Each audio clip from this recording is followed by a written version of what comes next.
Lep pozdrav iz studia Idrijskih novic. Današnji gost športnega pogovora je športni pedagog Drago Kavčič, katerega prav lepo pozdravljam v našem studiu. Pozdravljeni. Vaše življenje je dobesedno prepleteno s športom. Poleg tega, da ste športni pedagog v osnovni šoli Črni Vrh nad Idrijo, se tudi v ostalem prostem času ukvarjate s športom. Kaj vas je napeljalo, da vam šport toliko pomeni v vašem življenju? Težko rečem, kaj me je napeljalo. Mislim, da me v bistvu življenje samo vodilo v te vode.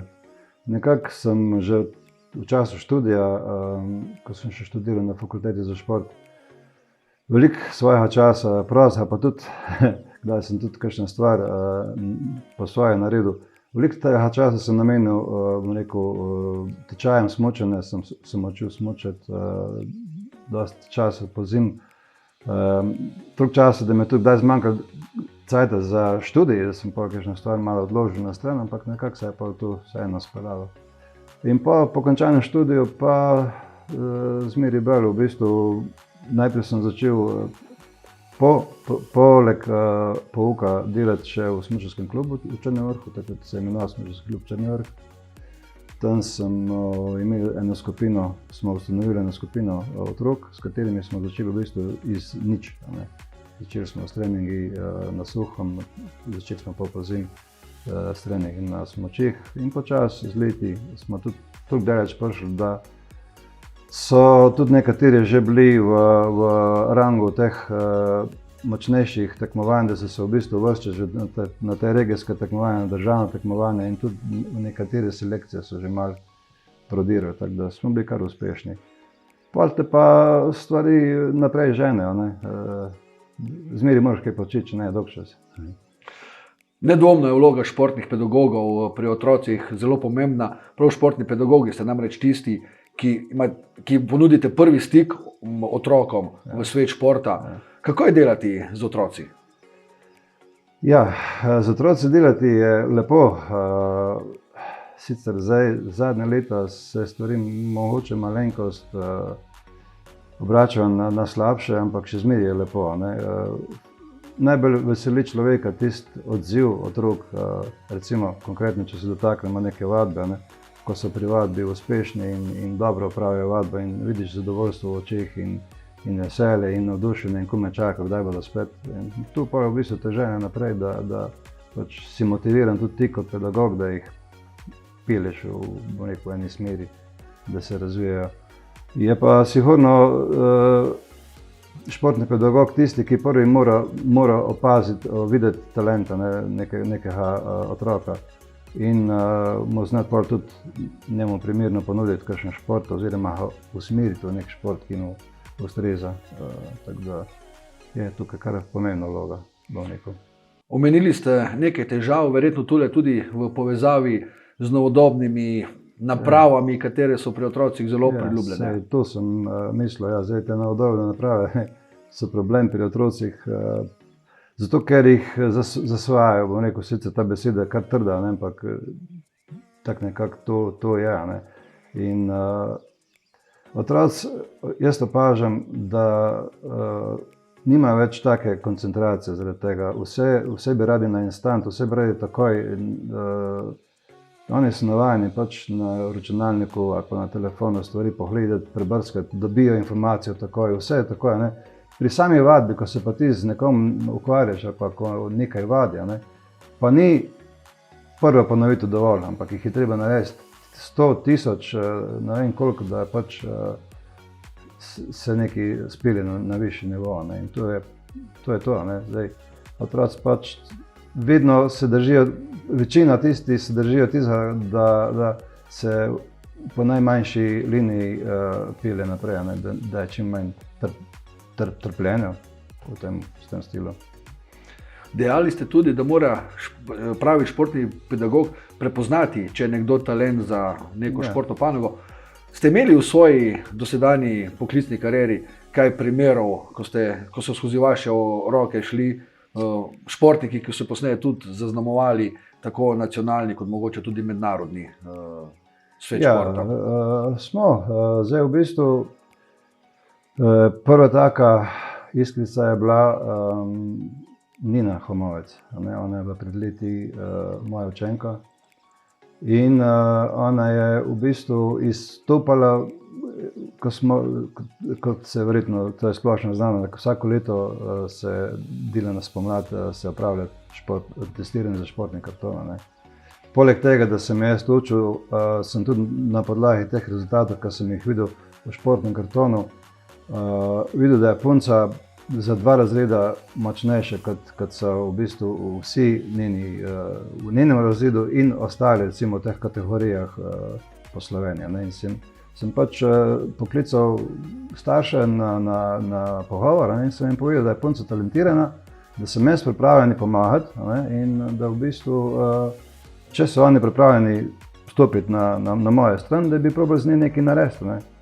In so se strinjali in pa so začela z Nino najprej čisto samo atletiko. V bistvu ona je bila mislim, da se ne bom spomnil točno, nastopala je na državnih prvenstvih v teku na 1000 metrov za osnovne šole, ne vem, ali druga ali tretja, res se opravičujem, ker se ne spomnim več mest, ampak bila je med prvimi 3, no. Kar je bil za tiste cajte izjemen dosežek, ker sploh pa za en majhen Črni Vrh. Kasneje je pol začela pa s horskim kolesarjenjem in to je pol tudi mene potegnilo v treniranje horskega kolesarjenja. Nina je bila prva, s katero sem delal, pa se je počasi pridružil še eden, pa še 2.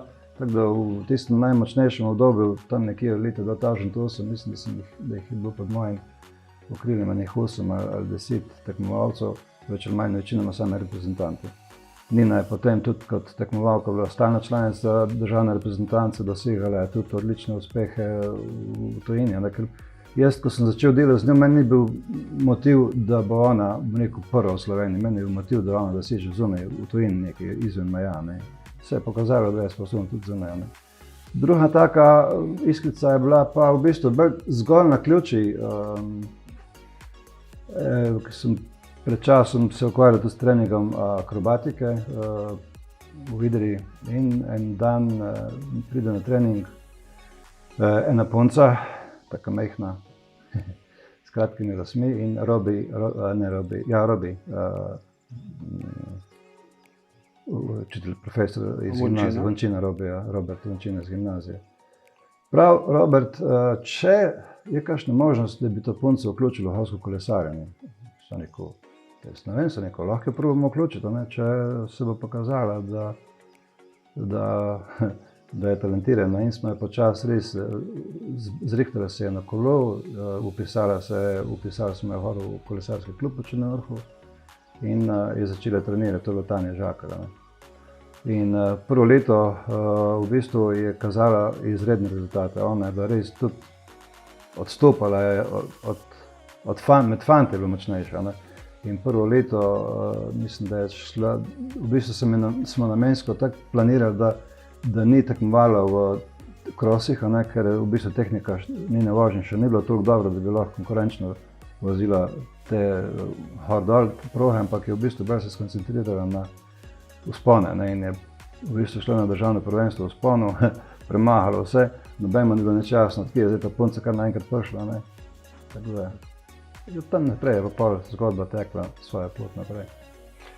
Ko ste govorili o sodelovanju z Nino Homovec, ste dejali, da za en majhen Črni Vrh je bil to velik uspeh. Pa me zanima, kolikor vem, se stanje o možnosti udejstvovanja v športih v Črnem Vrhu kar izboljšuje. Ja. Vedno več je športov, kamor se lahko otroci vključijo. Ja, se pravi, mi smo nekako, skoraj bi lahko rekel, kar neka taka športna šola, ker v bistvu preko šole, šola neko omogoča vadbo, ker daje v najem prostor in otroci so v bistvu v šoli, ne rabijo se dodatno voziti, ampak se lahko vključijo in v karate treninge, v karate kluba, mountain bike kluba, ki je v bistvu eden najmočnejših v Sloveniji. Smučarski klub Javornik je tudi prisoten in močan. Potem košarkarski klub Hidrija ima 2 vadbeni skupini in nogometni klub Ledine ima svojo vadbeno skupino tudi v Črnem Vrhu. Letos se začenja tudi plesni taki treningi, bolj intenzivni plesni treningi, tako da je za otroke, ki želijo, ki radi počnejo stvari, je kar dosti ponudbe. Če smem vprašati, kateri izmed športov so pa vam najbolj pri srcu? Meni? Ja, meni je pri srcu najbolj kolesarjenje, pa tek na smučeh, zdaj na stara leta, rekel, ko sem že malo bolj, ko drugi sklepi malo bolj trpijo, potem pri teku pa se imaš kakšna stvar, da malo ohraniti še na nivoju, tako da tek na smučeh pa gorsko kolesarjenje, oziroma kolesarjenje, no, ne samo gorsko kolesarjenje, splošno me vleče naprej. Pa ste kdaj tudi sami se športno udejstvovali ali bolj na rekreativni ravni? Ja, nisem vrhunski športnik, nisem bil nikoli. Sem se pa ves čas svojega življenja, vedno sem se ukvarjal z določenimi stvarmi. Se pravi, nekaj moraš početi, če ne je dolgo. Sem smučal v mlajših letih dosti intenzivno, tudi tekmoval nekaj. Potem sem začel z raznimi teki nastopati na 10 km na gorskih tekih. Tekel sem tudi zadnje leta maraton 42 km v Ljubljani. Tam sem sicer malo razočaran bil, ampak vseeno, kar dobro. Je pa moja velika taka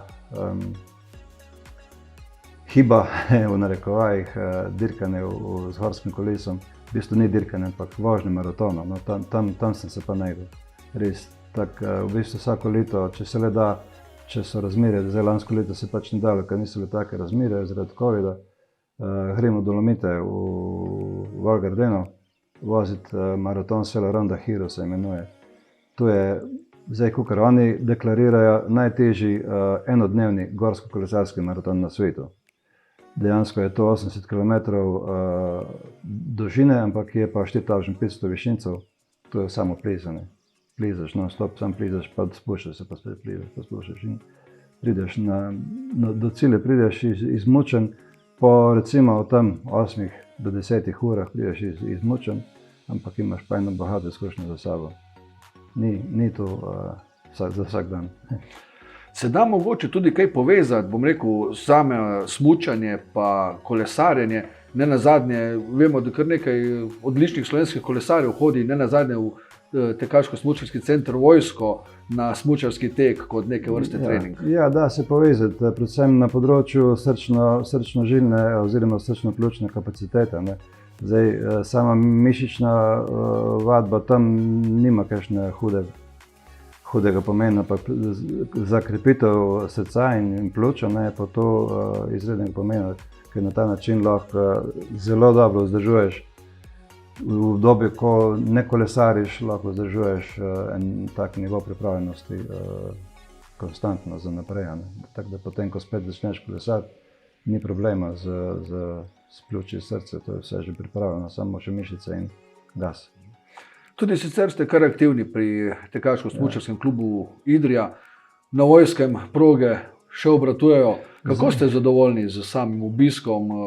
Zelo. Recimo, zdaj, če se dotaknem najprej števila otrok, v zadnjih 2 sezonah se je število otrok, verjetno tudi zaradi tega, ker spet zaradi korone, verjetno, ker pač otroci ne hodijo smučati več toliko, hodijo pa teč na smuči in se je število otrok v klubu kar zelo povečalo. Da ne govorimo o obisku ostale populacije. So vikendi na Vojskem, ko praktično nimaš več kje parkirati, ker je tako gužva, in tudi na progi. To se mi je letos prvič zgodilo, sem v bistvu na soboto bil na teku. Da moraš paziti, da nekoga ne podreš, ker je tako gužva na progi, da je prav res mislim.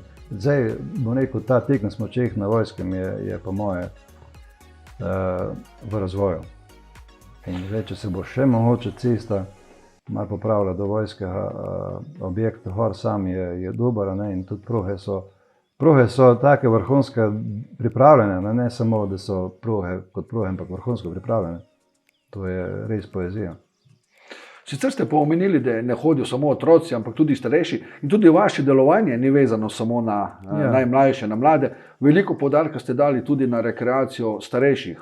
Ja, jaz recimo zadnje leta se ukvarjam tudi z rekreacijo starejših. Sem aktiven pri vadbi, aktivno vadim za skupino upokojenk iz Spodnje Idrije, 2krat na teden. Skupino upokojenk iz Idrije, tudi enkrat na teden vadimo.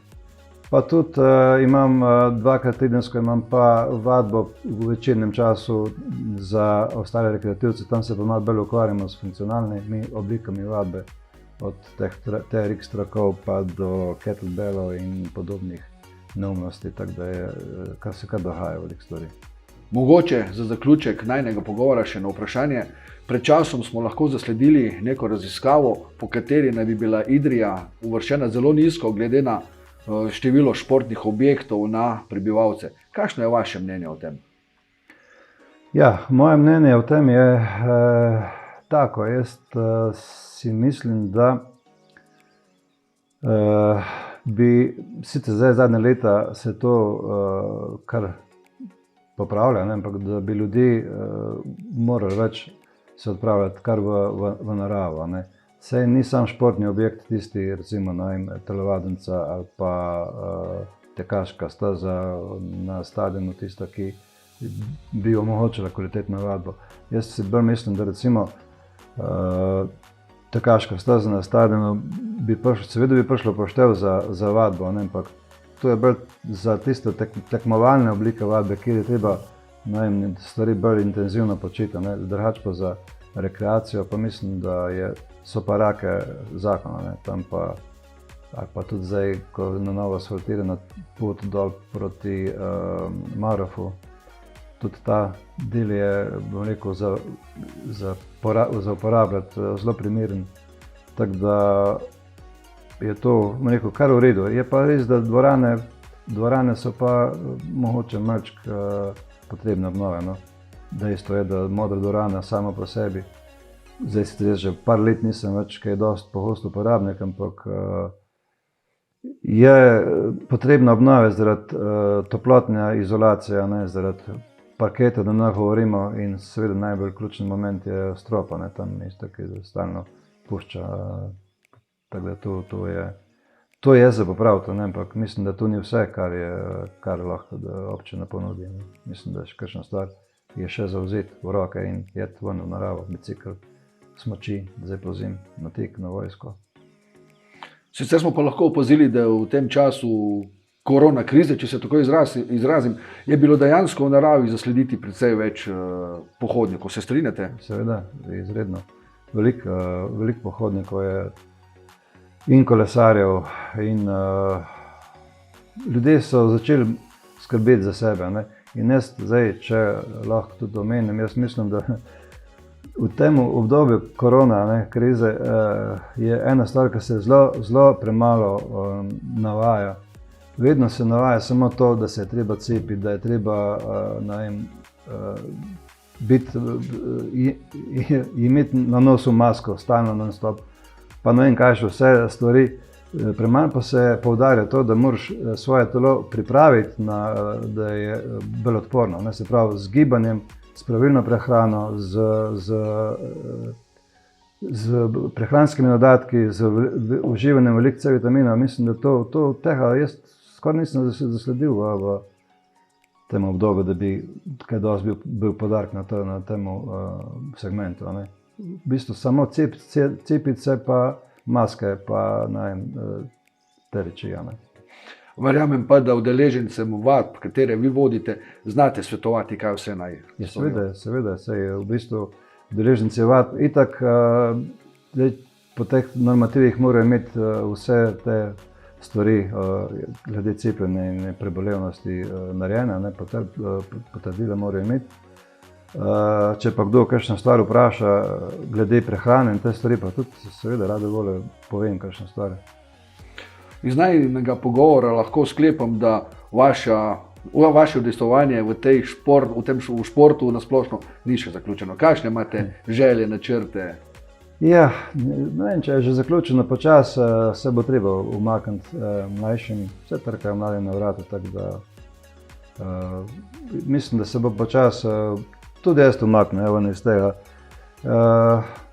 Kaj s tem, vse v bistvu kakšnih posebnih želja nič, jaz si najbolj sam pri sebi želim, da bi nekako ohranil to zdravje, to stanje pripravljenosti, kot jo imam, čim dlje časa. Če bo to ostalo, pol bo tudi še kakšna stvar, kdaj kakšna neumnost po domače rečeno naredil. Jaz vam želim, da bi se vam te vaše želje, načrti uresničili in se vam prav lepo zahvaljujem za obisk v našem studiu. Hvala vam za povabilo, se vidimo v naslednji priliki.